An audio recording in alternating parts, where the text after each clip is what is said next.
Good evening and welcome back in the third lecture of electromagnetic wave. तो हम लोग बेटा साइंस जोन की तरफ से जो है ये थर्ड लेक्चर लेके आए हुए हैं। तो साइंस जोन कोचिंग जो है आपकी ओमेक सिटी के पास में अवेलेबल है। तो आप लोग यहाँ पे ऑफलाइन क्लासेस भी इसके लिए ज्वाइन कर सकते हैं और ऑनलाइन क्लासेस भी अवेलेबल हैं आपके लिए। ठीक है, तो चलिए आज हम लोग अपना थर्ड लेक्चर स्टार्ट करते हैं। और थर्ड लेक्चर से पहले बेटा वापस से रिवीजन करते हुए चलते हैं कि हम लोगों ने पढ़ा क्या क्या चीज़ें थी। ठीक है, तो हम लोग बेटा इससे पहले पढ़ चुके हैं इलेक्ट्रोमैग्नेटिक वेव के बारे में। मैंने बताया था इलेक्ट्रोमैग्नेटिक वेव एक किस तरीके का वेव है बेटा, हमारा इलेक्ट्रिक और मैग्नेटिक वेव की तरह दोनों चीज़ें क्या होती हैं, हमारी मोशन में होती है। मैंने बताया था electric wave and second one is magnetic wave. और इन दोनों के जो कॉम्बिनेशन से बनता है उसको क्या बताया था बेटा, इलेक्ट्रोमैग्नेटिक वेव बताया था। मैंने बताया था कि सपोज एक हमारा इलेक्ट्रोमैग्नेटिक वेव है, वो किस डायरेक्शन में प्रोपोगेट कर रहा है, एक्स डायरेक्शन में प्रोपोगेट कर रहा है। तो this one is the Y direction and this one is z direction suppose. तो मैंने बताया बेटा कि अगर एक्स डायरेक्शन में कौन प्रोपोगेट कर रहा है, हमारा इलेक्ट्रोमैग्नेटिक वेव, तो वाई डायरेक्शन में कौन प्रोपोगेट करेगा, इलेक्ट्रिक फील्ड जो है हमारा या इलेक्ट्रिक वेव जो है उसके पार्टिकल कहाँ पर वाइब्रेट करेंगे, हमारे वाई डायरेक्शन में वाइब्रेट करेंगे लाइक दिस। बातें ठीक है। और जेड डायरेक्शन में कौन वाइब्रेट कर रहा होगा बेटा, हमारा मैग्नेटिक फील्ड जो है वो किस डायरेक्शन में वाइब्रेट करेगा, हमारा जेड डायरेक्शन में वाइब्रेट करेगा। और इस तरीके से इलेक्ट्रोमैग्नेटिक वेव हमारे क्या होंगे, प्रोड्यूस होंगे और चलेंगे। बातें ठीक है। इसका सोर्स बताया था बेटा मैंने कि सोर्स क्या था हमारा, एलसी ऑसिलेशन। बातें ठीक है, एलसी ऑसिलेशन। और ये याद रखना बेटा, इलेक्ट्रिक जो वेव है हमारा वो किस डायरेक्शन में वाइब्रेट करता है, वाई डायरेक्शन एंड जो हमारा मैग्नेटिक वेव है वो किधर वाइब्रेट करता है, जेड डायरेक्शन में वाइब्रेट करते हैं। बातें ठीक है अभी तक। तो यहाँ तक हम लोगों ने लास्ट लेक्चर्स में पढ़ लिए थे और कुछ बेटा हार्डवेयर एक्सपेरिमेंट के बारे में मैंने बताया था, जिसके नोट्स वगैरह जो भी है आपके डिस्क्रिप्शन बॉक्स में अवेलेबल है। बातें ठीक। अब हम लोग इससे आगे चलते हैं आज, और आज जो सबसे इंपॉर्टेंट टॉपिक है बेटा उसे पढ़ेंगे हम लोग, जो आपके एग्जाम में बार बार पूछा जाता है, transverse nature of the electromagnetic wave. ठीक है, तो सबसे पहले बेटा जो सबसे पहला क्वेश्चन और बेसिक सा क्वेश्चन आपका जो बन जाता है कि इलेक्ट्रोमैग्नेटिक वेव का नेचर क्या है, what is the nature of electromagnetic wave. तो सबसे पहले आप लोग लिखोगे बेटा, जो इलेक्ट्रोमैग्नेटिक वेव होती है वो किस नेचर की होती है, हमारी ट्रांसवर्स नेचर की होती है। तो electromagnetic wave is of transverse nature, या फिर सीधे हम लोग लिखते हैं बेटा ट्रांसवर्स नेचर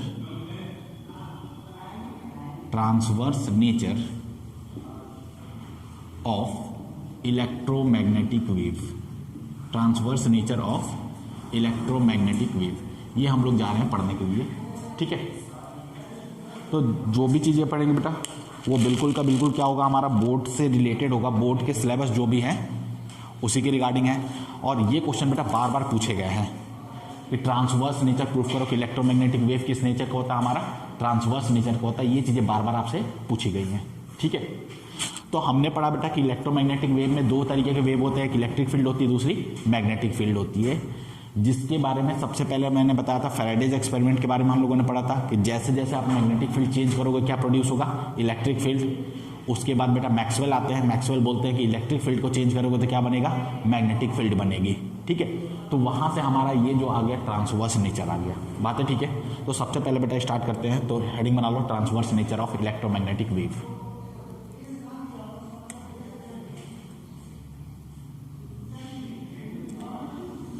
इसमें बेटा साथ के साथ लिखते चलना। मैंने बोला कि suppose the electromagnetic wave is propagating in x direction. Suppose electromagnetic wave is propagating in x direction.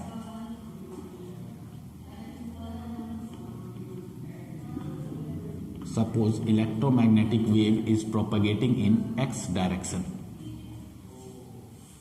बातें ठीक है। उसके बाद मैंने बोला कि whose इलेक्ट्रिक फील्ड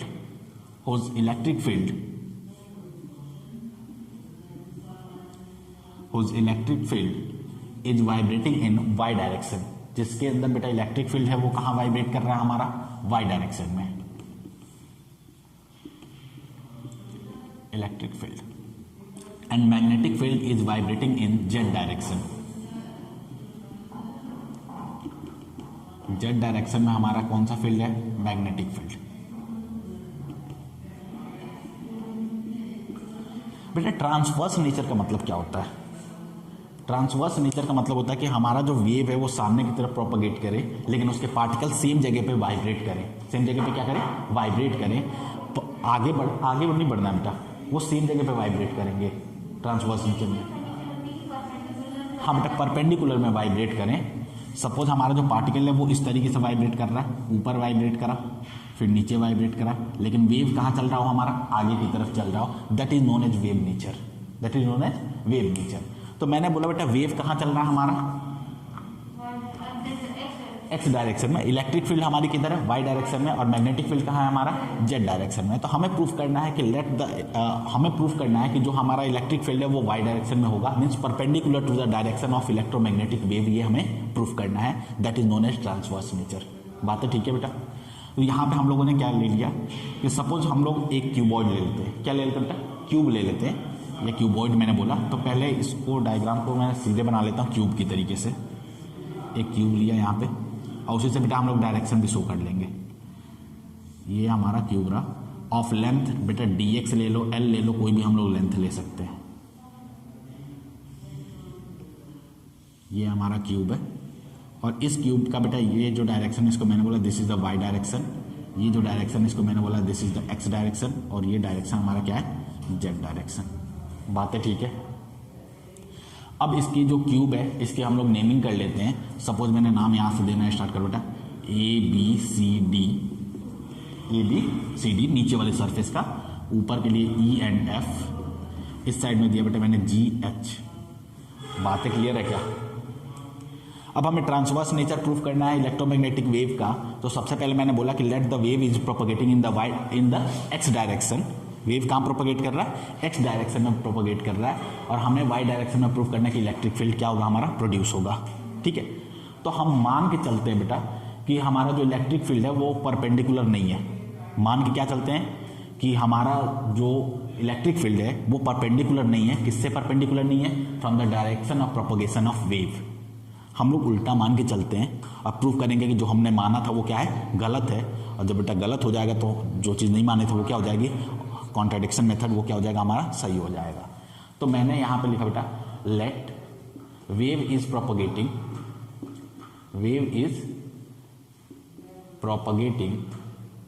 इन एक्स डायरेक्शन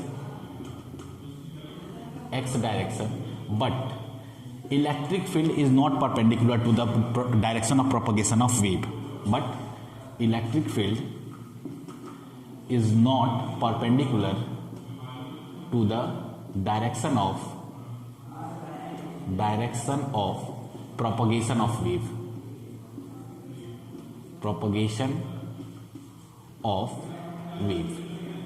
बातें ठीक है क्या बेटा अभी तक? अब मैंने बोला कि इसके अंदर इलेक्ट्रिक फील्ड तो है, क्या है हमारा, इलेक्ट्रिक फील्ड है, लेकिन इलेक्ट्रिक फील्ड प्रोपगेट नहीं कर रहा है। किस डायरेक्शन में नहीं वाइब्रेट कर रहा है, परपेंडिकुलर में नहीं कर रहा है। इसका मतलब हमने मान लिया कि वो वाइब्रेट कहाँ कर रहा होगा बेटा, एक्स डायरेक्शन में वाइब्रेट कर रहा होगा। चलो, अब यहाँ से मैंने बोला कि अगर इलेक्ट्रिक फील्ड है तो इलेक्ट्रिक फ्लक्स भी होगा, और बेटा by the help of Gauss theorem हम बोल सकते हैं क्या, surface integration of E dot D S will be equals to Q upon epsilon naught.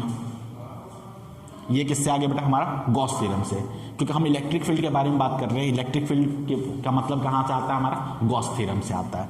ये जो इलेक्ट्रिक फील्ड है बेटा वो कहाँ से होगा, फ्रॉम दिस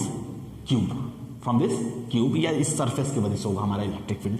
मैंने बोला कि ये इलेक्ट्रिक फील्ड है हमारा A B C D E F and where बेटा जी एच, इस सरफेस की वजह से क्लोज इंटीग्रल में।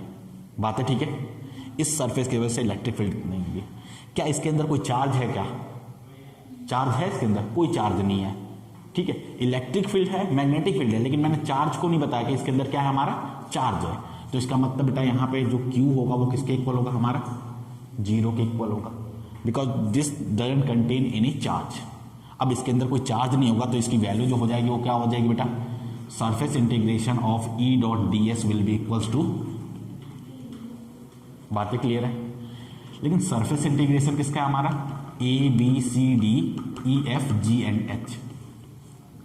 अब बेटा सरफेस तो अलग अलग है ना हमारे, ये देखो यहाँ पे एक सरफेस है जिस सरफेस का नाम क्या हमारा BCEF, ठीक है, एक सरफेस। बेटा जैसे घर है हमारा, घर में क्या है कि चारों तरफ से वॉल्स है, तो एक वॉल दूसरा वॉल, ठीक है, मीन्स यहाँ से कोई रे ऑफ लाइट आएगी, यहाँ निकल गई, पहला साइड हमारा एक सरफेस, दूसरा सरफेस, तीसरा सरफेस और सामने की तरफ चौथा सरफेस, नीचे पांचवा और ऊपर छठा सरफेस, 6 सरफेस से बना हुआ है। तो क्या सरफेस इंटीग्रेशन है, तो क्या सबको अलग अलग कर दे क्या सरफेस इंटीग्रेशन के फॉर्म में? तो हमारा E.ds था, इसको मैंने अलग अलग फॉर्म में लिखा, तो क्या लिखेंगे बेटा सरफेस इंटीग्रेशन ऑफ, जो 2 पार्ट होंगे बेटा उनको एक साथ लिखेंगे, मीन्स फर्स्ट एंड सेकंड को एक साथ लिखेंगे, बात है ठीक है। तो अब फर्स्ट एंड सेकंड कौन सा होगा बेटा, देखो यहाँ से ADGH ये पहला सरफेस और दूसरा बेटा बाहर वाला सरफेस BCEF, तो मैंने लिखा ADGH और यहाँ पे लिखूंगा मैं E.ds प्लस बेटा सबका सम होगा तभी तो टोटल इंटीग्रेशन बनेगा, plus surface integration of BCEF, तो मैंने लिखा BCEF and that will B E.ds plus again करते बेटा सरफेस इंटीग्रेशन, अब दूसरे नीचे वाले और ऊपर वाले पार्ट के लिए कर लेते हैं, तो उसके लिए क्या होगा बेटा हमारा ABCD that will B E.ds, बात है ठीक है। उसके बाद बेटा ऊपर वाले सरफेस के बारे में लेंगे, तो क्या हमारा FEGH, वेरी गुड, प्लस करा बेटा मैंने FEGH ऑफ E.ds प्लस, अब बेटा यहाँ पे तो 2 सरफेस सामने का हो गया, 2 सरफेस ऊपर नीचे वाले हो गए, सामने के भी तो 2 सरफेस है ABFH एंड पीछे का सरफेस क्या हो जाएगा बेटा CDGE बोल सकते हो या फिर कुछ भी हम बोल सकते हैं, ठीक है। तो प्लस आगे बेटा नीचे का surface integration of ABCD of E.ds plus surface integration कौन सा बेटा और सॉरी सामने वाले पोर्शन की बात कर रहे हैं बेटा, हाँ ABFH, सॉरी ABFH प्लस पीछे वाले की बात करेंगे तो क्या हो जाएगा बेटा हमारा CEGD, तो प्लस हो गया बेटा CEGD ऑफ E.ds और that will be equals to 0। इसको बाय पार्ट्स में हमने डिवाइड कर दिया। अब मैंने क्या बोला बेटा कि wave is propagating in x direction but electric field is not in the direction perpendicular to the propagation of wave, means उस वेव के प्रोपोगेशन के डायरेक्शन में वो नहीं है electric field, means electric field y में नहीं होगा, इलेक्ट्रिक फील्ड कहाँ नहीं होगा बेटा z में नहीं होगा। इसका कहने का मतलब यही है ना जो हमने माना है, means EY will be equals to 0 and EZ will be equals to 0, बात है ठीक है। अब सोचो बेटा कि y डायरेक्शन में और z डायरेक्शन में हमारा इलेक्ट्रिक फील्ड नहीं है, z एंड y में इलेक्ट्रिक फील्ड नहीं है, इसका मतलब जो सरफेस बेटा z डायरेक्शन में होगा, z डायरेक्शन कहने का मतलब क्या है सामने वाला सरफेस और पीछे वाला सरफेस, इधर इलेक्ट्रिक फील्ड नहीं है, मीन्स यहाँ पे हमारा जो इलेक्ट्रिक फील्ड हो जाएगा वो क्या हो जाएगा बेटा 0। क्यों होगा 0? क्योंकि हमने लेट करा है, सपोज करा है हमने। दूसरा बेटा हमारा y डायरेक्शन में नहीं होगा, y डायरेक्शन मीन्स ऊपर नहीं होगा और नीचे नहीं होगा, ऊपर का डायरेक्शन कौन सा हमारा ये सरफेस और ये वाला सरफेस में कोई हमारा इलेक्ट्रिक फील्ड नहीं होगा, मीन्स यहाँ भी इलेक्ट्रिक फील्ड क्या हो जाएगी हमारी 0 हो जाएगी। Only electric field will be in x direction, तो मैंने लिख दिया here electric field will be 0 and here also electric field will be 0, तो ये टर्म्स तो हमारे 0 हो गए, बातें क्लियर है। अब इसके बाद बेटा पहले से नोट कर लो, फिर इसके बाद आगे हम लोग चलते हैं, ठीक है।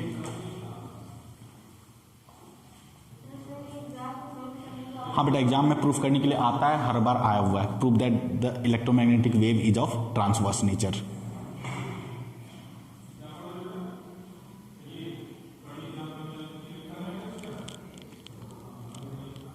इसमें बेटा टाइम नोट कर लिया करो, टाइम,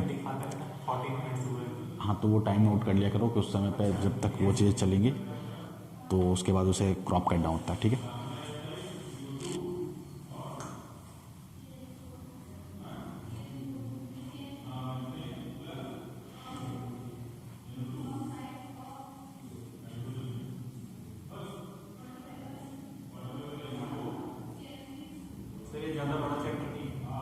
नहीं बेटा आज खत्म हो जाएगा ये चैप्टर,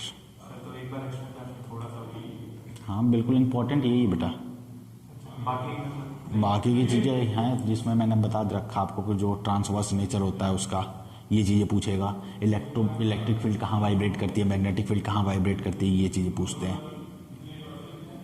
मैं वापस से रिवीजन में ऐसे करा दूंगा।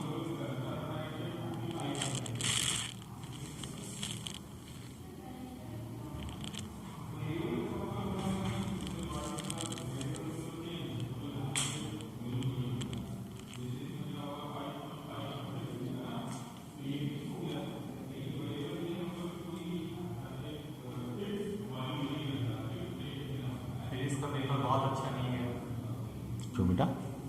सर, थ्योरी पूरी पढ़ के गया था। थियरी के बेसिस पे तो न्यूमेरिकल्स थे, ऐसा तो कुछ नहीं था कि बाहर से आया था।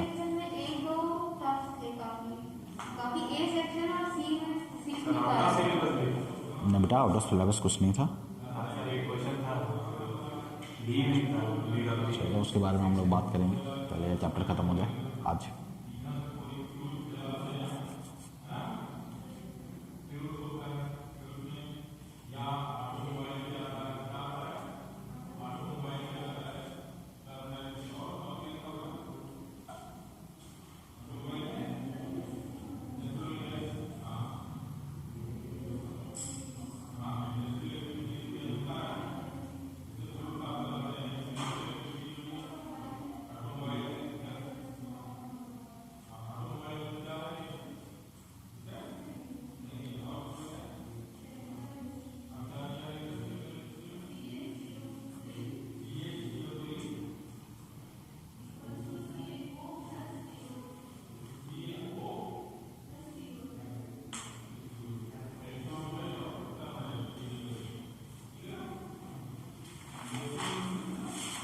हो गया बेटा?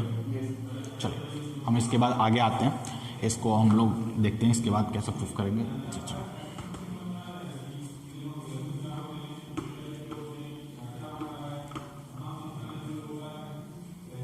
अभी नीचे बेटा इसको ऐसे लिखते हैं।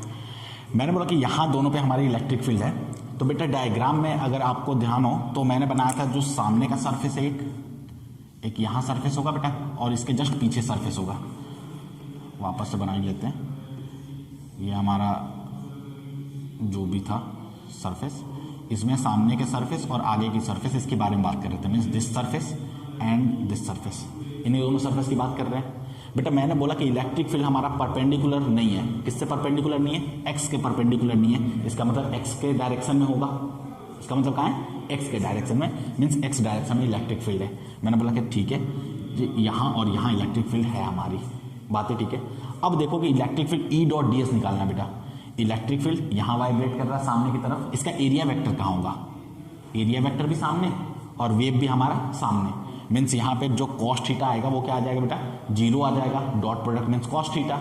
इसका मतलब यहाँ पे बनेगा हमारा surface integration of E D S cos 0, E D S cos 0 degree. बातें ठीक है क्या? अभी इस सरफेस की बात कर रहे हैं, in surface A D G H. बातें ठीक है बेटा? प्लस वापस से करते हैं सरफेस इंटीग्रेशन। दूसरा जो है हमारा क्या है? B C E and F. अब सोचो बेटा, ये जो पीछे वाला सरफेस है, इसका सरफेस इंटीग्रेशन करने के लिए हमें क्या चाहिए? पहले एरिया वेक्टर। एरिया वेक्टर बाहर, propagation of wave in this side, तो 180 डिग्री बनेगी और यहाँ पे बन जाएगा बेटा हमारा E D S cos 180 degree and that will be equal to 0। बाकी दो टर्म्स 0 कर चुका हूँ मैं। क्यों करा था 0? क्योंकि वहाँ इलेक्ट्रिक फील्ड थी नहीं हमारी। बातें क्लियर है? चलिए अब बेटा आते हैं यहाँ पे। कॉस 0 की वैल्यू क्या होती है बेटा? 0 या 1, ठीक है। तो वैल्यू क्या होती है बेटा हमारा? Surface integration E D S plus, अब बेटा 180 की वैल्यू क्या होती है हमारी? -1। तो माइनस को बाहर लेके आएंगे, this plus will be changes into minus surface integration E D S and that will be equals to 0। बेटा सपोज मैंने बोला था ये क्यूब है, लेंथ L मैंने मान लिया, तो लेंथ L है बेटा, तो सरफेस इंटीग्रेशन क्या बन जाएगा हमारा? L² ds सरफेस एरिया, इसका भी L², इसका भी L², तो बन गया हमारा E। और बेटा मैंने बोला कि जो हमारा इलेक्ट्रिक फील्ड है वो वाइब्रेट कर रहा है, तो यहाँ की इलेक्ट्रिक फील्ड मैंने बोला कि E* हो गई और यहाँ की इलेक्ट्रिक फील्ड क्या हमारी? E है। सपोज, क्योंकि इलेक्ट्रिक फील्ड तो चेंज हो गया बेटा टाइम के साथ, क्योंकि इलेक्ट्रिक फील्ड का हम लोगों ने फॉर्मूला देखा था, it will changes with x and P. तो एक्स जैसे जैसे चेंज होगा इलेक्ट्रिक फील्ड हमारा चेंज होगा।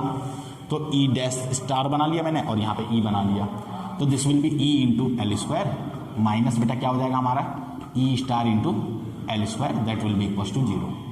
बातें क्लियर है। अब यहाँ से देखो एल स्क्वायर को कॉमन ले लेते हैं, तो E minus E star in bracket L square will be equals to 0।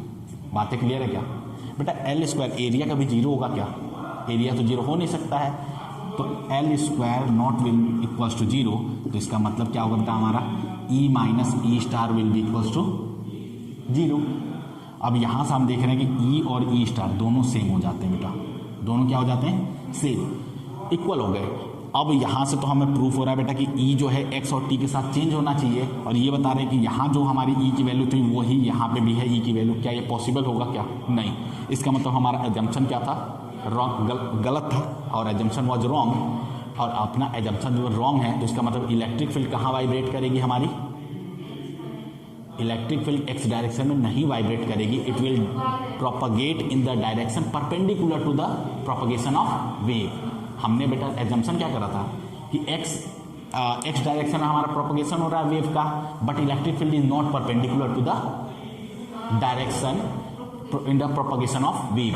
तो इसका मतलब हो गया बेटा हमारा एजम्पशन गलत था, और एजम्पशन गलत था तो इसका मतलब क्या हो जाएगा हमारा, this means electric field will B perpendicular to the direction of propagation of wave, to the direction of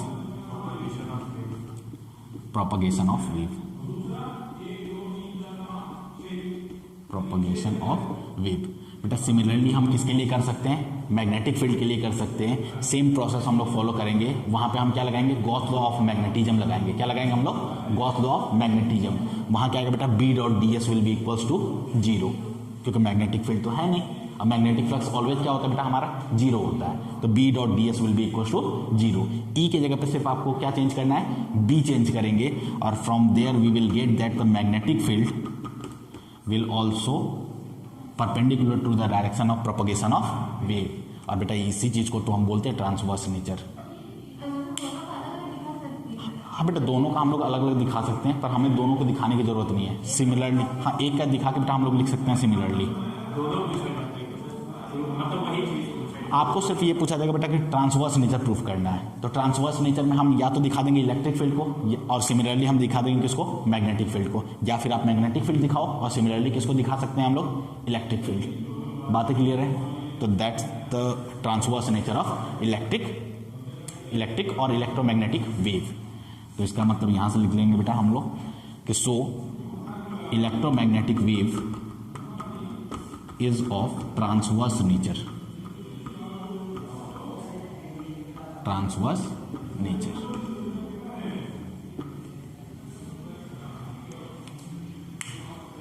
sir और किससे बेटा, इस चैप्टर से बेटा ये सबसे इंपॉर्टेंट क्वेश्चन है, आपको 3 या 4 मार्क्स का ये जरूर आता है बेटा।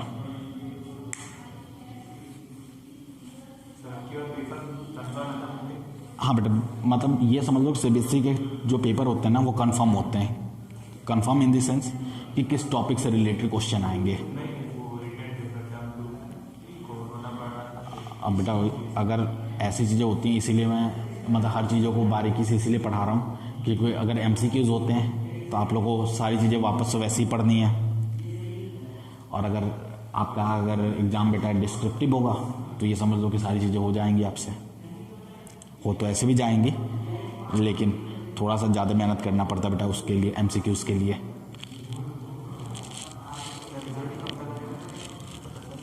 बेटा रिजल्ट आने स्टार्ट हो गए हैं, कुछ दिनों में आ जाएंगे रिजल्ट।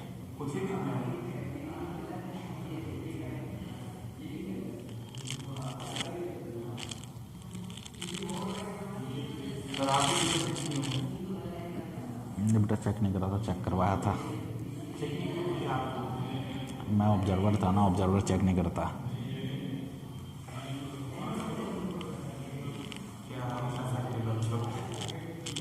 बेटा मेरे यहाँ जो है क्या बोलते हैं 2 बच्चे बेटा 40+ आ रहे हैं, 2 बच्चों के 40+ हैं और 6 बच्चे मतलब 40+ क्वेश्चंस, ठीक है। और ये जो है बेटा आउट ऑफ 35 मार्क्स मतलब उनके 32 या 33 आ रहे हैं और 30+ में जो है वो ओवरऑल आपके 3 बच्चे हैं, 3 ही हैं। इतनी बुरी भी नहीं है बेटा जितनी मुझे बता रहे हो, तो पढ़ाई तो बिल्कुल नहीं करी थी ना इन लोगों ने। चलो आगे बनाओ बेटा, इलेक्ट्रोमैग्नेटिक स्पेक्ट्रम। इस टॉपिक से भी बेटा बहुत ज़्यादा क्वेश्चन आते हैं, 1 मार्क्स के क्वेश्चन आपके आते हैं, ठीक है। 1 मार्क्स के क्वेश्चन जो आपके आते हैं वो इलेक्ट्रोमैग्नेटिक स्पेक्ट्रम से आते हैं। स्पेक्ट्रम होता क्या है उसके बारे में सबसे पहले हम लोग देखते हैं।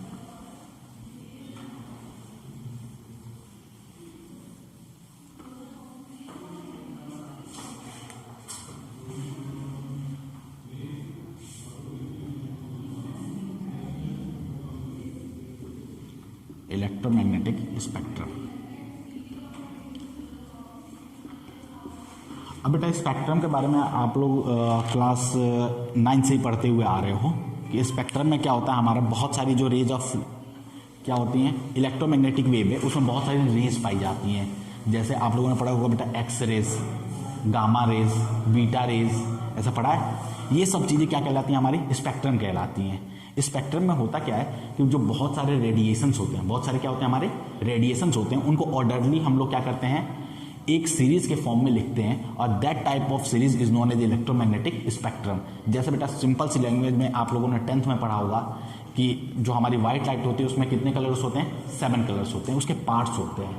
वैसे इलेक्ट्रोमैग्नेटिक वेव है वो बहुत सारे रेडिएशन से मिलकर बना है, बहुत सारे रेडिएशन से। जैसे व्हाइट लाइट 7 कलर से मिलकर बना है जिसको हम लोग विजुअल रेज कहते हैं, वैसे हमारा जो इलेक्ट्रोमैग्नेटिक वेव है वो किससे बना है, हमारा बहुत सारे रेडिएशन से मिलकर बने हैं। और उन्हीं को अगर हम लोग सीरीज वाइज या सीक्वेंस वाइज लिखते हैं तो उसको क्या बोलते हैं हम लोग, इलेक्ट्रोमैग्नेटिक स्पेक्ट्रम के नाम से जानते हैं। बातें क्लियर? तो कोई पूछेगा व्हाट इज इलेक्ट्रोमैग्नेटिक स्पेक्ट्रम, तो क्या बोलेंगे, द सीरीज, लिखो बेटा, the series arrangement, the series और ऑर्डरली अरेंजमेंट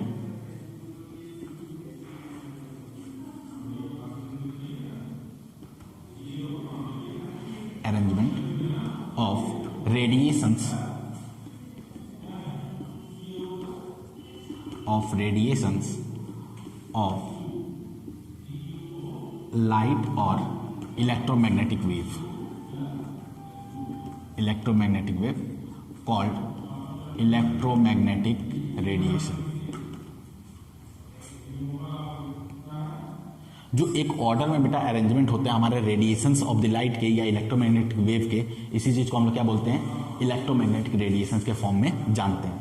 अब कोई पूछेगा बेटा रेडिएशंस का मतलब क्या हुआ, तो बोलेंगे जैसे मान लो कि हम किसके वाइज कर रहे हैं बेटा, फ्रीक्वेंसी वाइज कर रहे हैं। किसके वाइज कर रहे हैं, फ्रीक्वेंसी वाइज। तो सबसे ज्यादा बेटा जो फ्रीक्वेंसी होती है वो गामा रेज की होती है। किसकी होती है, हमारी गामा रेज। तो मैंने बोला सबसे पहले लिया बेटा गामा रेज, उसके बाद मैंने बोला एक्स रेज। क्या बोला मैंने, एक्सरेज हो गए, ठीक है। जो एक्सरे बेटा हमारे बॉडी में होता है जिसके एक्सरे की बात करते हैं, ठीक है, ये हो गया हमारा। उसके बाद बेटा आता है हमारा अल्ट्रावायलेट रेज, और फिर उसके बाद आते हैं बेटा हमारे विजुअल रेज,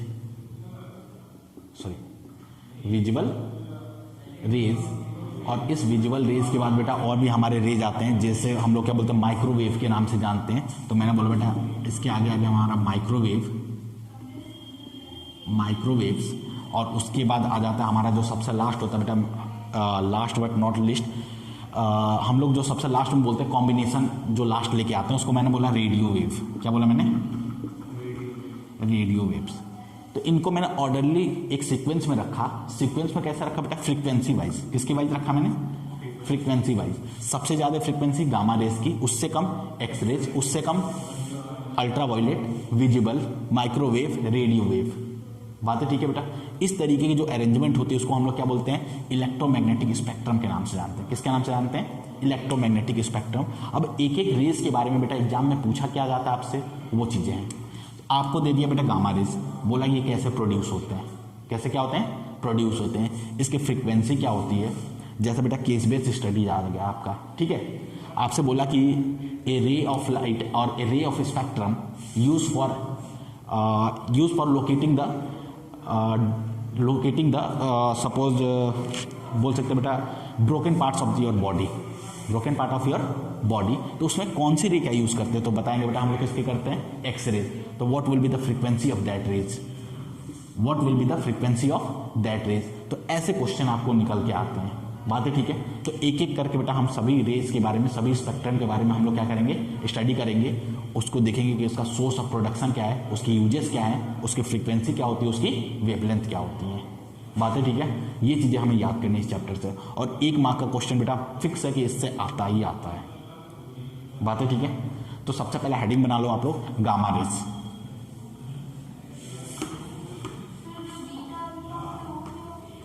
बता रहा हूँ बेटा, बता रहा हूँ, सारी चीज़ें आ जाएंगी इधर, ठीक है। बीटा और अल्फा के बारे में बहुत ज़्यादा हमें नहीं पढ़ना है, क्योंकि वो लोग क्या होती हैं, हमारी इलेक्ट्रॉन्स के जो रेडिएशंस होते हैं उधर होते हैं हमारे। तो मेनली जो फिजिक्स में हमारे क्या है कि अलग अलग तरीके के जो वेव हैं, जैसे गामा रेज हो जाएगा, उसमें बेटा बीटा और जो तुम्हारे वो हैं वो किस में चले आएंगे? आपके रेडियो वेव में चले आएंगे, या फिर हमारे किस में चले आते हैं? ऊपर उसी में रह जाएंगे, गामा रेज में आ जाएंगे हमारे, या फिर अल्ट्रावायलेट में हम उसको रख सकते हैं, बात है ठीक है। तो सबसे पहले हेडिंग बनाओ बेटा गामा रेज।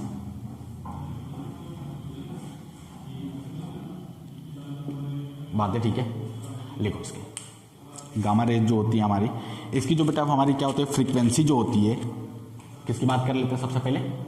फ्रीक्वेंसी। जो फ्रीक्वेंसी हो जाएगी वो बेटा वो होती है हमारी 10⁻18 टू 10⁻16 हर्ट्ज की। क्या होती है? 10⁻18 टू 10⁻16 हर्ट्ज। और याद आपको ये रखना बेटा कि जिस वेव की फ्रीक्वेंसी जितनी ज़्यादा होगी उसकी एनर्जी उतनी ज़्यादा होती है। आगे आप चैप्टर में पढ़ोगे, एक फॉर्मूला आती है बेटा हमारा, E will be equals to H nu, means जितनी ज़्यादा फ्रीक्वेंसी उतनी ज़्यादा क्या होती है? हमारी एनर्जी होती है। आगे इसको पढ़ेंगे इस फॉर्मूले को हम लोग। तो मैं अभी बता रहा हूँ कि इस चीज़ को ज़रा ध्यान में रखेंगे, जिसकी फ्रीक्वेंसी ज़्यादा होगी उसकी हमारी एनर्जी भी क्या होगी? हमारी ज़्यादा होगी, उससे हमें ज़्यादा एनर्जी मिलेगी। इसके बाद इसका कोई पूछता बेटा वेवलेंथ, क्या पूछता है हमारा? वेवलेंथ। तो वेवलेंथ इसकी क्या होगी उसको लिख लेते हैं। तो वेवलेंथ बेटा इसकी जो हो जाएगी, wavelength will be less than 10⁻³ nanometer. इसकी जो वेवलेंथ होगी वो क्या होती है हमारी? 10⁻³ से भी क्या होती है? हमारी लेस होती है, बातें ठीक है क्या? अब ये पूछेगा बेटा कि इसका प्रोडक्शन कहाँ होता है? इसका प्रोडक्शन, तो प्रोडक्शन हम लोग बताते हैं कि ये क्या होता है हमारा? रेडियो एक्टिव मटेरियल है। जो रेडियो एक्टिव मटेरियल के बारे में सुना होगा बेटा कि जैसे जो हमारे क्या होता है फर्स्ट ग्रुप के जो एलिमेंट्स होते हैं लास्ट में, जैसे हमारा सीजियम हो गया, फ्रेंसियम हो गया, इससे क्या निकलती हैं बेटा? Alpha rays, beta rays, gamma rays निकलती हैं। सेम यही हमारी किस में आती हैं? अल्फा, बीटा, गामा, और यहाँ पे बेटा गामा रेज, बातें ठीक है।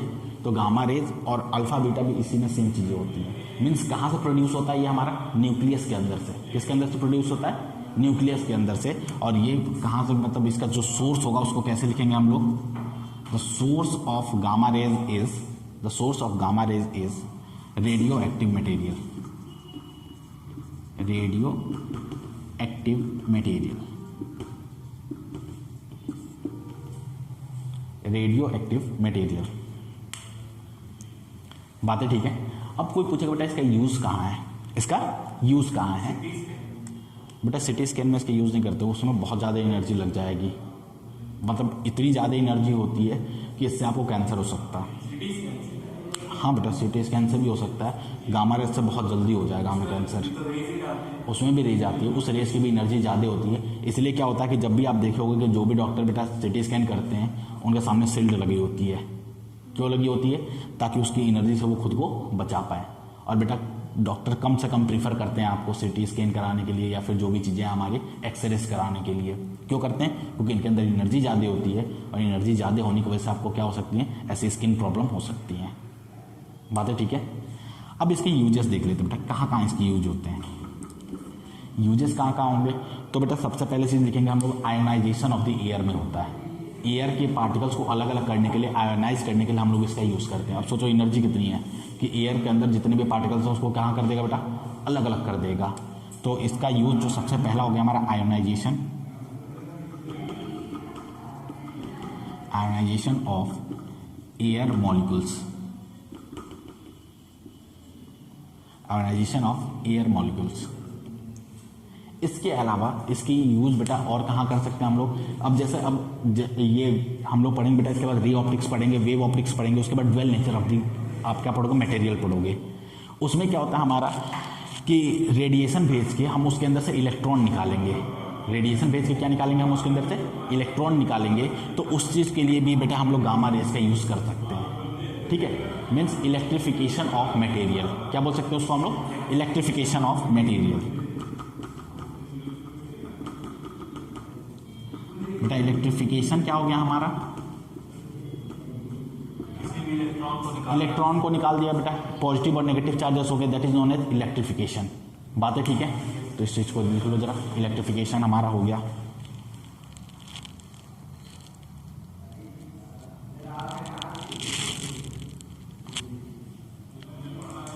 इसे जरा चेंज करने ला, ये जो होता है हमारा 22 होता है, सॉरी 18 to 22।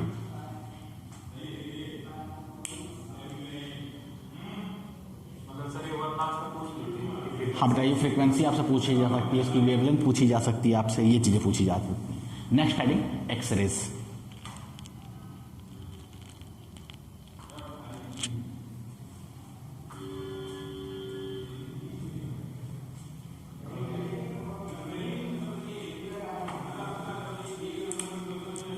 नेक्स्ट हमारी हेडिंग है एक्सरेज।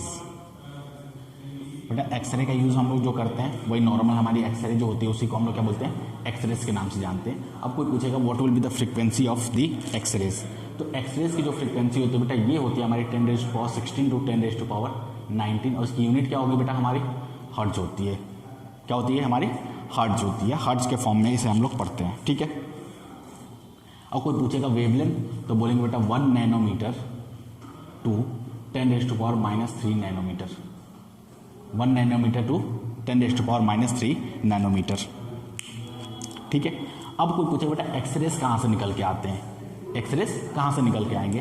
तो जो हमारा इनर सेल होता है, इनर सेल का मतलब जैसे आप लोगों ने सेल पढ़ा बेटा कि ये सपोज हमारा पॉजिटिव आयंस हो गया, ठीक है, न्यूक्लियस, उसके बाद बेटा KLMN।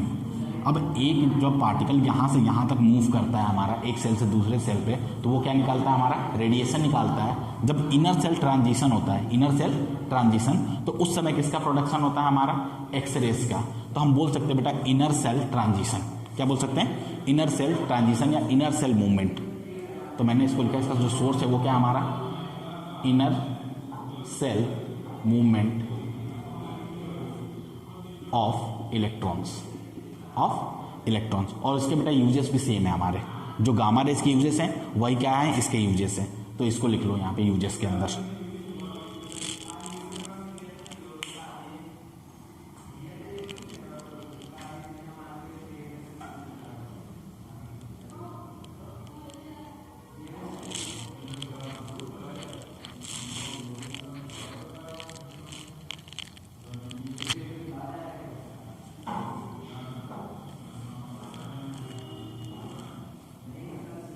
हो गया। नेक्स्ट बेटा हेडिंग हमारा यूवी रेज। नेक्स्ट क्या हमारा? UV rays, ultraviolet rays.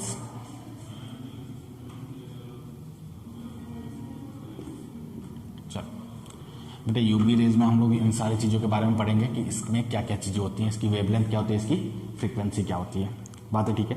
तो इसकी जो फ्रीक्वेंसी हो जाएगी बेटा वो हो जाएगी 10⁻16 to 10⁻17 हर्ट्ज। बात है ठीक है? अब देख रहे हो बेटा कि इसकी जो फ्रीक्वेंसी है वो बढ़ती हुई जा रही है। फ्रीक्वेंसी इससे पहली वाली रेंज की देखी थी आप लोगों ने, उसके बाद वाली रेंज जो हो गई उसकी फ्रीक्वेंसी क्या हो गई? हमारी फ्रीक्वेंसी कम होती जा रही है, लेकिन वेवलेंथ क्या हो रहा है? हमारा बढ़ रहा है। बेटा लास्ट वाला जो वेवलेंथ था वो क्या था? हमारा 1 नैनोमीटर लिखा था मैंने, 1 नैनोमीटर। इसकी जो वेवलेंथ हो जाएगी ग्रेटर हो जाएगी 400 nanometer, 400 nanometer to 1 nanometer, 400 nanometer to 1 nanometer. इसकी क्या हो जाएगी? वेवलेंथ हो जाएगी। सोर्स बेटा सेम रहेगा इसका भी, ये भी किसके वजह से होता है? Due to the transition of electron from one shell to another shell. And इसकी यूजेस बेटा अलग अलग चीज़ें में होती हैं, और जो सबसे इंपॉर्टेंट यूज है बेटा वो क्या है उसके बारे में हम लोग देखते हैं। पहले से नोट कर लो, फिर हम लोग यूजेस देखते हैं इसके। हो गया। अब देखो ये जो आइनोस्फेयर पढ़ा होगा बेटा आप लोगों ने, आइनोस्फेयर पढ़ा है, तो जो हमारा आइनोस्फेयर होता है वो इसी की वजह से बनता है। जो भी हमारे एटम इलेक्ट्रॉन्स प्रोटॉन्स जो भी हमारे किस में पाए जाते हैं, गैसेस में पाए जाते हैं, वो आयोनाइज्ड हो जाते हैं। वो क्या हो जाते हैं हमारे आयोनाइज्ड, और जब भी आयोनाइज्ड हो जाएंगे तो आइनोस्फेयर का फॉर्मेशन होगा। किसका होगा? हमारा आइनोस्फेयर का फॉर्मेशन। तो यूजेस कहाँ बेटा? In the ionosphere.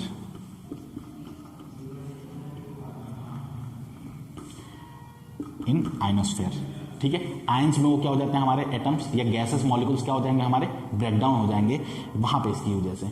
अब कोई पूछेगा बेटा इसको एब्जॉर्ब कैसे करते हैं, तो हम लोग जो ग्लासेस यूज करते हैं वो ग्लासेस क्या करते हैं बेटा? हमारे यूवी रेस को क्या करते हैं? एब्जॉर्ब कर लेते हैं। या फिर आपने पढ़ा होगा बेटा ओजोन पोलराइड्स, ठीक है बेटा, ओजोन पढ़ा है? ओजोन भी काम क्या करता है हमारा? अल्ट्रा वायलेट रेस को क्या करता है? वो एब्जॉर्ब कर लेता है। अब एब्जॉर्ब करने का मतलब क्या हो गया बेटा? आइनोस्फेयर में ही पाया जाता है वो, ठीक है। जैसे हमारा ऑक्सीजन और ऑक्सीजन को बेटा दो पार्ट में ये ब्रेक कर देता है, O एंड O, और ये ऑक्सीजन जाके एक और ऑक्सीजन मॉलिक्यूल के साथ जुड़ जाएगा और ये O3 का फॉर्मेशन कर लेगा। ये आइनोस्फेयर में इसका काम होता है। बातें क्लियर है? तो ये तो होगी बेटा अल्ट्रा वायलेट रेस के बारे में। हाँ बेटा, यूवी रेस से ज़्यादा खतरनाक हमारी क्या होती हैं? गामा रेज होती हैं। जिस बेटा बॉडी में उसको पास ही नहीं कराते हैं, बॉडी में पास नहीं, बॉडी में बेटा एक्सरेस को कराते हैं हम लोग। गामा रेज उससे भी ऊपर लेवल की है, ऊपर लेवल इन द सेंस उसकी एनर्जी बहुत क्या है हमारी? हाई है, ठीक है। और जिसकी बेटा एनर्जी हाई होगी, सोचोगे अगर वो हमारे किस में चल रहा होगा? इन्वायरमेंट में अगर चलेगा तो दिक्कत क्या होगी? जो भी चीज़ें आएगा उसको पेनिट्रेट करके बाहर। बातें ठीक है। जैसे बेटा हमारा जो एक्सरेज है, अल्ट्रा वायलेट है और गामा रेज, इसका यूज़ कहाँ करते हैं हम लोग? न्यूक्लियर बम आपने सुना होगा, एटम बम सुना होगा, एटम बम वगैरह में यूज़ करते हैं इसका। वहाँ क्या होता है? हमारा ट्रांजिशन होता है, ठीक है। न्यूक्लियस जो है वो ब्रेक डाउन होते हैं बेटा, और न्यूक्लियस के ब्रेक डाउन से क्या बनता है हमारा? गामा रेज बनते हैं, अल्फा रेज बनते हैं, बीटा रेज बनते हैं, जिसका बेटा नागासाकी और हिरोशिमा में हमारा यूज हुआ था। जिसमें क्या हुआ था कि लोग खड़े थे और उनके अंदर से बहुत सारी क्या हुई? गामा रेज पास हुई और वो लोग वहीं के वहीं ख़त्म हो गए बेटा। मतलब उनका अवशेष भी नहीं बचा, हड्डियाँ तक नहीं बची, ठीक है। तो इतनी खतरनाक होती है हमारी गामा रेज और अल्फा बीटा रेज जो भी है हमारी। नहीं बेटा, इसको हम लोग इतनी खतरनाक बेटा देख के करना क्या है? बात है, ठीक है।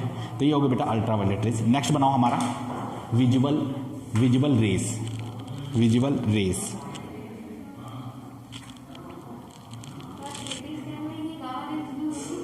नहीं बेटा, वहाँ भी हम लोग मैक्सिमम किसी करते हैं, हम लोग एक्सरेस की करते हैं, ठीक है, जो एक्सरेस की। सिटी स्कैन में जब एक्सरे करते हैं और बोन ब्रेक होता है उसमें भी एक्सरे पास करते हैं।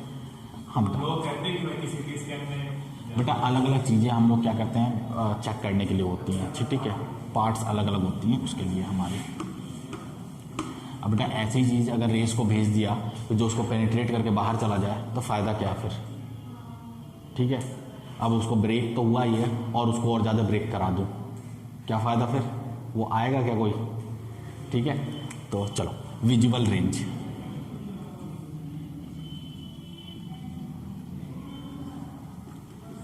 बेटा विजिबल रेंज में आपने पढ़ा कि अलग अलग तरीके का हमारे स्पेक्ट्रम होते हैं जो कहाँ से स्टार्ट होते हैं बेटा? वॉयलेट टू रेड की तरफ, वॉयलेट टू रेड। और इसमें बेटा आपने वो पढ़ा हुआ विबग्योर, सॉरी VIBGYOR,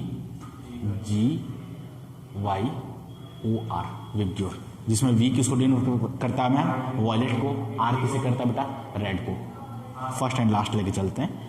इसमें बताएंगे बेटा इसकी जो एनर्जी होती है वो हाई होती है। वॉयलेट की एनर्जी क्या होती है हमारी? हाई होती है, ज़्यादा एनर्जी होती है, हाई एनर्जी। अब बेटा जब एनर्जी हाई होगी तो वेवलेंथ क्या हो जाएगी? लो हो जाएगी। इसकी वेवलेंथ जो होगी वो लो हो जाएगी। तो मैंने बोलता है कि this is low wavelength, sorry wavelength.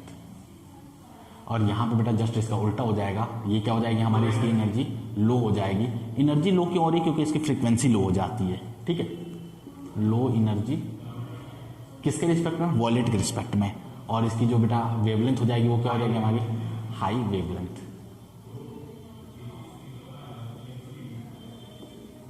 बातें ठीक है, तो इस चीज़ को ज़रा नोट करो। उसके बाद हम लोग लिखते हैं इसकी फ्रीक्वेंसी क्या होती है और इसके वेवलेंथ क्या होते हैं। हाँ बेटा, हाँ उसकी वेवलेंथ ज़्यादा होती है ना, तो वेवलेंथ ज़्यादा मतलब ट्रैवल ज़्यादा कर लेता है वो।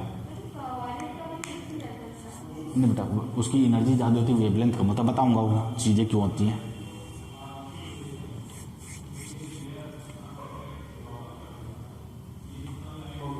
हो गया बेटा।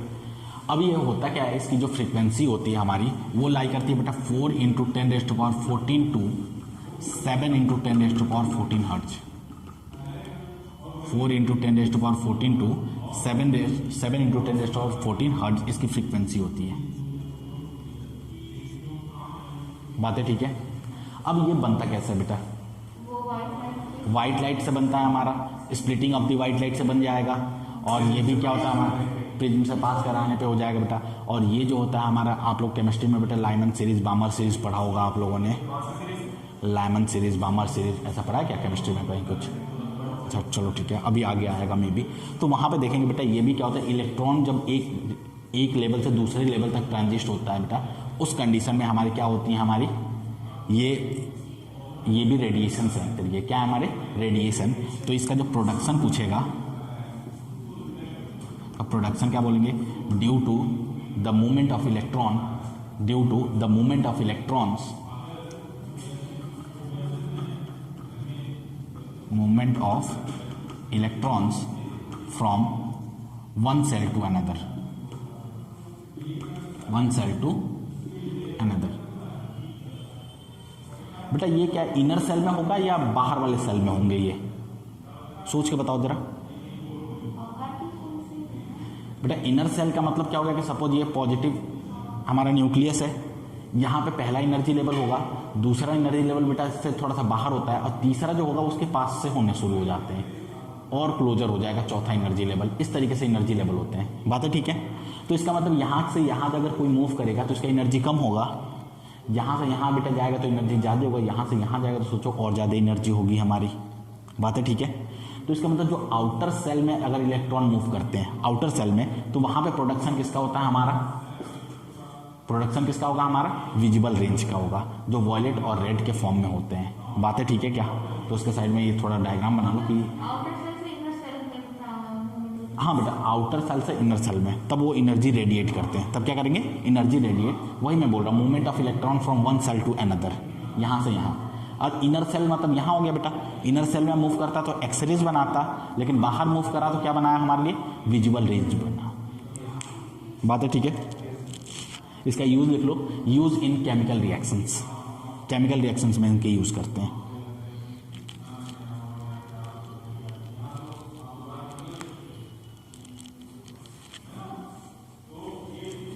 इसकी बेटा जो वेवलेंथ होती है वो क्या होती है हमारी 700 to 400 नैनोमीटर होती है, 700 to 400।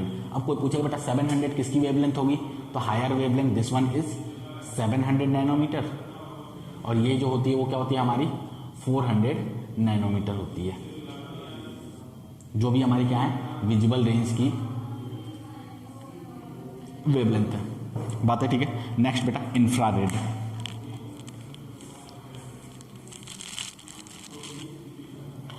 इंफ्रारेड, हाँ बेटा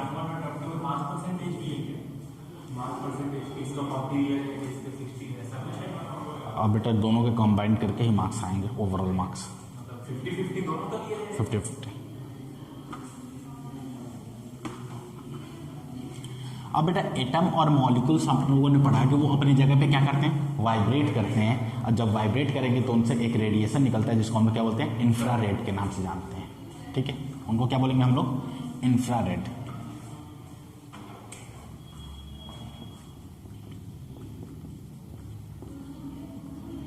एक ही में बेटा इंफ्रारेड। ठीक है, अब इंफ्रारेड जो होगा वो किसके वजह से प्रोड्यूस होगा, तो इधर लिखो प्रोडक्शन। किसके वजह से बेटा प्रोडक्शन होती है हमारी, due to the movement vibration of atom and molecules, due to the vibration of atoms और मॉलिक्यूल्स, एटम्स और मॉलिक्यूल्स। इसकी बेटा जो फ्रीक्वेंसी होगी वो क्या हो जाएगी 10⁻14 या फिर 10⁻11 टू 10⁻14 हर्ट्ज। इसकी जो फ्रीक्वेंसी रेंज है वो कितनी है हमारी 10⁻14 टू 10⁻11 हर्ट्ज। बातें ठीक है। अब बेटा इसका यूज़ कहाँ करते हैं इंफ्रारेड की? जो फ्लैश लाइटें होती हैं फ़ोन में वो क्या लगा होता है हमारा इंफ्रारेड होता है। या फिर सपोज अच्छी जगह बेटा अगर हमें क्या करना है कि इस फोटोज़ लेनी है स्मोकी एरिया में, तो हमें क्या करना चाहिए? क्लियरेंस चाहिए। तो क्लियरेंस के लिए क्या होता है हमारा इंफ्रारेड की लाइटें यूज होती हैं। इधर बेटा तो हमारी नॉर्मल लाइट ही होती हैं ये हमारी, ठीक है, तो ये इंफ्रारेड होती हैं। इसकी एनर्जी बेटा और कम हो गई, एनर्जी क्या होती है और कम होती हैं, तो इसलिए इसको क्या रखा हम लोगों ने यहाँ रखा इंफ्रारेड। बातें ठीक है।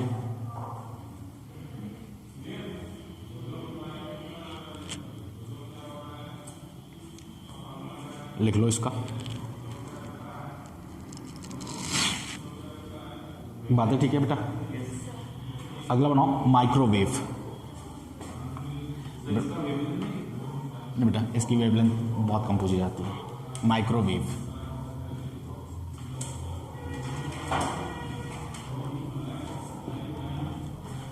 कोई पूछेगा बेटा माइक्रोवेव कहाँ होता है? माइक्रो ओवन पड़ा है, ओवन के अंदर जो होता है वो क्या होता है हमारा माइक्रोवेव होता है। वो किसके वजह से प्रोड्यूस होता है? तो बोलेंगे मैग्नेटिक वाल्व से। Magnetic valve produced by magnetic valve, इसका प्रोडक्शन कहाँ से होगी बेटा? इसकी मैग्नेटिक वाल्व से हो गई। और इसकी जो फ्रीक्वेंसी होगी वो क्या हो जाएगी हमारी 10⁻9 टू 10⁻11 हर्ट्ज। 10⁻9 to 10⁻11 hertz. और इसका जो मेन यूज जो होता है बेटा माइक्रोवेव का, वो हम लोग कहाँ करते हैं? रडार पड़ा है, रडार जो होता है उसके इंफॉर्मेशन एक जगह से दूसरे जगह ले जाने के लिए, ठीक है। तो बोल सकते हैं बेटा रडार कम्युनिकेशन में इसका सबसे ज़्यादा यूज होता है।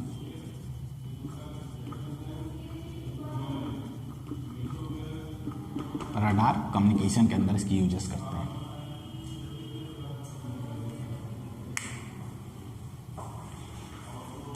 बातें ठीक है। अब लास्ट बेटा हमारा कौन सा आता है? Radio wave. उसमें बेटा माइक्रोवेव सेम हम लोग यही यूज़ करते हैं, माइक्रोवेव का की यूज़ करते हैं। अगर सोचो बेटा कि इससे ज़्यादा वाली एनर्जी यूज़ करते तो खाना रखा खाना गायब, तो हमें तो गायब नहीं कराना। नहीं बेटा ये हार्मफुल नहीं होता है। रेडिएशन का यूज़ हम लोग हीट प्रोडक्शन के लिए कर सकते हैं, तो वहाँ पे हमारा हीट जो प्रोड्यूस होता है वो यहाँ से होता है।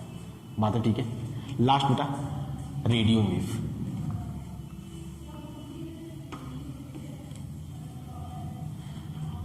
रेडियो वेव ये बेटा लास्ट वेव है हमारा रेडियो वेव। इसकी जो फ्रीक्वेंसी हो जाएगी 10⁻4। फ्रीक्वेंसी जो होगी बेटा 10⁻4 to 10⁻12 hertz. Frequency 10⁻4 to 10⁻12 hertz. ये प्रोडक्शन कैसे होता है बेटा? तो इलेक्ट्रॉन को हम लोग एक्सेलरेट एंड डी एक्सेलरेट कराते हैं, तो वहाँ पे एक रेडिएशन निकलता है जिसको हम लोग क्या बोलते हैं? रेडियो वेव बोलते हैं। जैसे मैंने बताया था बेटा LCR पढ़ाया होगा, LCR कम्युनिकेशन पढ़ाया था। LCR में मैंने रेडियो के बारे में बताया था कि उसको जो चेंज करते हैं तो क्या होता है हमारा रेडियो वेव चैनल जब चेंज करते हैं। तो इसका मतलब क्या कर रहे हैं बेटा हम लोग LCR के अंदर हम लोग क्या कर रहे हैं? एक्सेलरेशन एंड डी एक्सेलरेशन कर रहे हैं। किसका कर रहे हैं हम लोग? इलेक्ट्रॉन का मूवमेंट कराते हैं, that is acceleration and D acceleration. तो यहाँ इसकी क्या होती है? प्रोडक्शन होती है। तो प्रोडक्शन इसका तो होगा एक्सेलरेशन एंड डी एक्सेलरेशन बोलते बेटा, acceleration and D acceleration of electrons. बातें ठीक है। इसकी बेटा जो वेवलेंथ होती है वो ग्रेटर होती है 0.1 नैनोमीटर से।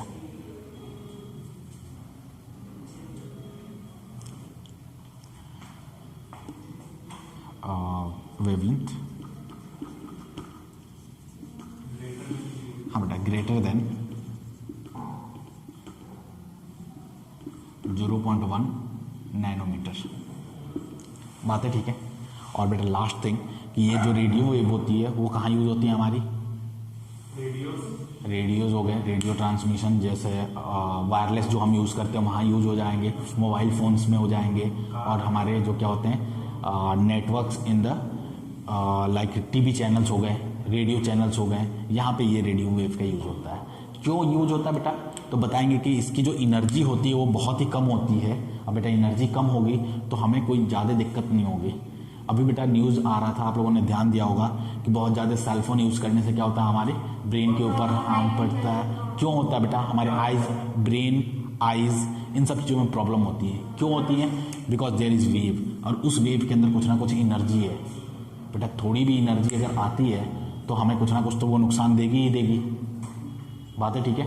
इसलिए क्या होता है, हमारा ये नुकसान करता है ये हमें, क्योंकि जो भी वेव है उसके अंदर क्या होती है, एनर्जी होती है।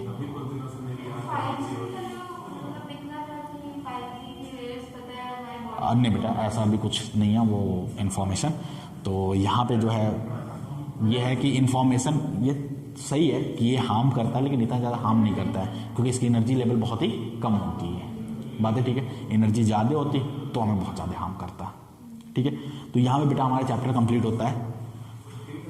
यस बेटा ये चैप्टर कंप्लीट हो गया। जितनी भी वेव मैंने पढ़ाई स्पेक्ट्रम के अंदर उसके रिलेटेड क्वेश्चंस आते हैं। क्वेश्चन में बेटा आपसे सबसे ज़्यादा चीज़ें जो पूछी गई हैं आज तक, वो सबसे ज़्यादा बेटा उसकी फ्रीक्वेंसी और इसके अलावा उसका प्रोडक्शन, उसके अलावा इसका प्रोडक्शन।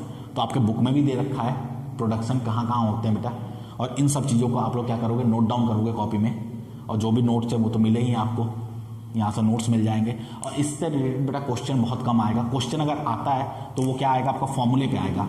सपोज मैंने बोला E = E0 sine kx minus omega T, यही बेटा फॉर्मूला होता है हमारा इलेक्ट्रिक फील्ड की, या मैग्नेटिक फील्ड का फॉर्मूला क्या होता है हमारा, B will be equals to B0 sine kx minus omega T.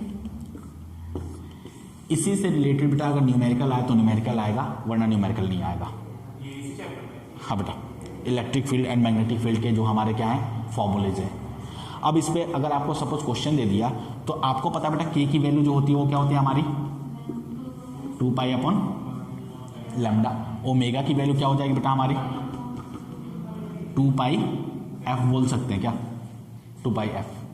अगर आपको दे दिया क्वेश्चन किसी भी तरीके से तो आपको देखना है कि के की वैल्यू क्या है और किसकी वैल्यू क्या है, हमारी ओमेगा की वैल्यू क्या है। ये भी बेटा जो इसके रिगार्डिंग न्यूमेरिकल है वो आपको लिंक में मिल जाएंगे। इससे न्यूमेरिकल बहुत कम आते हैं और इस बार बेटा चांसेस बहुत कम है न्यूमेरिकल्स इससे, ठीक है, क्योंकि इससे न्यूमेरिकल आने के चांसेस कम है। अगर आता भी है तो इन्हीं दोनों फॉर्मूले पे आएगा। कंपेयर करके आपको फ्रीक्वेंसी पूछा जाएगा, कंपेयर करके आपको क्या पूछा जाएगा, यहाँ से पूछा जा सकता है बेटा फ्रीक्वेंसी क्या होगी, उसकी वेवलेंथ क्या होगी, ऐसी चीज़ें पूछी जा सकती हैं, बात है ठीक है। तो दैट्स ऑल फॉर टुडे, और हम लोग नेक्स्ट क्लास में जो है स्टार्ट करेंगे अपना नया चैप्टर री ऑप्टिक्स, बात है ठीक है। यस